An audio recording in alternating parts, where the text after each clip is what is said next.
Mrs. Crime, Mr. Wade, bringing you the stories. Stay tuned for a lot more. It was around 8:15 in the morning. I woke up because my damn dog keeps barking. He's constantly barking at the front door. I decided to get up out of bed. I walked to the front door. I open the door and look down and I see a newspaper. And it has a bow wrapped around it. My dog runs outside the door on the porch, picks up the newspaper, and runs back and jumps on the couch. I turn around, shake my head, slam the door shut, and unlock it. And then I go to the kitchen and get something to drink. I grab my cup of OJ, sit down on the couch, open up the newspaper, and yes, I'm going straight to the classified section because last night I lost my job. The job I had for the past 10 years. I ran a security team at a hospital, and somehow I got blamed for things missing, and I was fired. I had never been fired before, so that's kind of made me so messed up right now. But as I'm looking through the classified section, I see an ad in the paper. It says security guard wanted. Wow. It's right out here in LA. But then highlighted right next to it, it says the hotel across the street. Wow. The hotel across the street. I then pick up the phone and I dial this number to get an interview. I get dressed real quick. My interview is at 2 p.m. I got some errands to do, so basically I'll ride around and do what I gotta do, and then basically I'll get to that interview. So I'm at the interview. The guy looks very sketchy. I mean, he has the gray hair. Everybody has gray hair when they get old, but he's telling me that he's not that old. He's only in his early 30s. Okay, well, a lot of people go gray. Okay. So he tells me about the job. He says that he has numerous applications for the job, but he wanted to interview me because I explained to him about my experience for the past 10 years. So as he's talking to me about the experience, somebody come walking in the office and starts yelling at him about, called him a dumbass, called him a stupid fool, saying that he's out of here, he's going to quit. Wow. That just made me the possibility of being hired very quickly. So he hires me and he tells me that I'm fit for the job and that when can I start? I said as soon as possible. Now, knowing me and how things work, today is a Friday. So he wants to start me on a Sunday. Very strangely, right? So I go home with this box of new uniforms he gave me. And somehow they're strangely fit to the way I like them. I didn't have to be resized. I didn't have to be measured, anything like that. I mean, this uniform fits me perfectly. So I'm starting on a Sunday. Out of all days to start. So I got one day off in between. And my new job starts Sunday. It's Sunday morning. I wake up and it's raining like crazy outside. My dog is balled up on the couch, look like a little donut. He's a Chihuahua. No barking at the door this morning, I see. I look at the clock, it's 10:30. I gotta be at work at 1. I decide to get things ready. I put on the uniform, see if it fits, and exactly it fits me to a T, perfected. I then grab my keys, and now it's about 12:30. I gotta be there at 1 o'clock. I'm about 20 minutes away. I get to the job. The boss is standing outside with 3 other guys. They're all in uniforms too, and it looks, from what I see, it looks like their uniforms fits perfectly as well. Wow. I walk up to them. They all three look at me and smile. One of the guys standing next to me, he has a haircut that looks like he took a bowl and cut around it. Home job, I see. The other guy is bald-headed, and the other guy has long hair down his back. The bald-headed guy walks over to me and says, "Where are you from?" I said, "I'm originally from California. I was born and raised out here in LA. I never worked on this side of town, but yes, I've been in LA my whole life." He tells me that he has been on this side of town and he has heard about this job. Can't seem to keep people.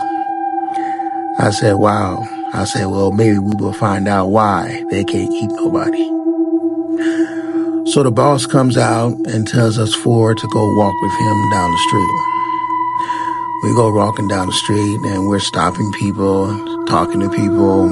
It's a guy, I don't know what this is about, but one guy comes to me and says, "Hey, are you working for this company?" I said, "Yes." He says, "Beware." "Beware of what?" "Beware of the hotel across the street." And he keeps on walking by. The boss walks us across the street to this hotel. Now we're standing in front of this hotel that looks like a skyrise. I mean, it's boarded up. You can't see in, you can't see out.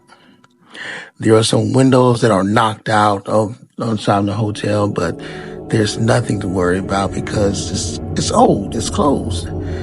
The boss looks at me, looks at the other three guys and states that, "Hey, this is where you guys will be working. You guys will work here from Sunday up until Thursday. And then you'll have Friday and Saturday off, unless you guys want overtime."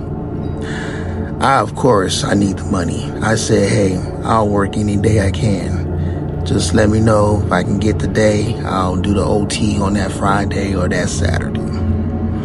He says, "Fine." So we all go to this door that's boarded up on the hotel. The boss knocks on the door. We hear this loud buzzing sound, and the door opens up. Now behind this wooden door is a glass door. Now we walk in, the door shuts behind us. Walking in through this hotel where it's kind of light and kind of dark. Looks dusty, but yet I don't know why somebody would work in here. It looks condemned. We keep walking, and then way down the way we see a spotlight sitting over a desk. Now we see a lady underneath this spotlight looking and reading a book. Looks like she's doing that. We walk up to her and she points to the left. There's no hello or nothing, but she points to the left. The boss and us turn to the left and we walk towards this dark hallway. Now, this dark hallway looks dark as hell, but yet you can tell that there's a path through this dark hallway. Then one guy comes walking out of the complete darkness with a security uniform saying that, "Hey, you guys made it. I'm going to be your tour guide of the place. Are you guys ready? Let's go." He tells everybody to turn their flashlights on. We began walking down this dark hallway. Now, it's dark enough where you can see where you're going, but not dark enough where you can't see anything. We're walking for about 3 minutes, and then we get to these set of stairs that go down to the right. Now, it's dark, but you can hear like echoing down the bottom of the stairs. So we all walk down the stairs. We get further down and the stairs get more old, starting to crack. It's colder down there. Why is it so cold? We get further down, the colder it gets. Then I walk in front of everybody because I want to see what's going on. I get down to the bottom stair, but I feel water at my ankles. But the smell of fresh water you can smell. It's a stench. I smell water. But I also can smell that nickel smell that you smell when you smell blood. But yet, you know it's water. I shine my flashlight and I see water. But I see dead bodies floating in the water. Now, when you see something, you know you're looking at it, but you have no body reaction. I see it. I still can see it. Bodies floating in the water. But yet, am I the only one that sees this? Then I hear people behind me like yelling but being pushed off into the water. One by one, I turn around and I catch my boss with an axe hammer trying to hit me, but I caught the axe hammer, pushed him back, and I took off running up the stairs. Now, as I'm running up the stairs, running back up this dark hallway, I can hear chanting. I can hear people chanting, people saying something. I don't know what they're saying, but all I can hear is people saying something. It's getting louder. It's getting louder. I finally run back into the lobby. I see that old lady sitting there reading that book, and she's pointing my direction. I run over to her. I look at her. She is nothing but a torso. Her body is sitting on a bar stool, a torso. She is dead. I look to my left. I look to my right. I see people coming towards me. Everybody in here must be dead because I smell a room of blood. I gotta get up out of here. I gotta get up out of here. I got to get up out of here now. There's people on the floor. There's bodies everywhere.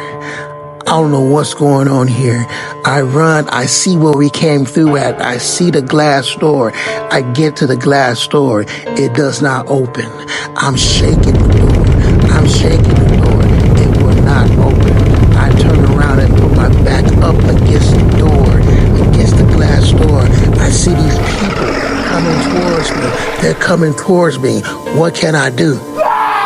As they stab me, as they cut me, as they rip my body apart. As I'm screaming, but all I can think about is the ad in the paper said the hotel across the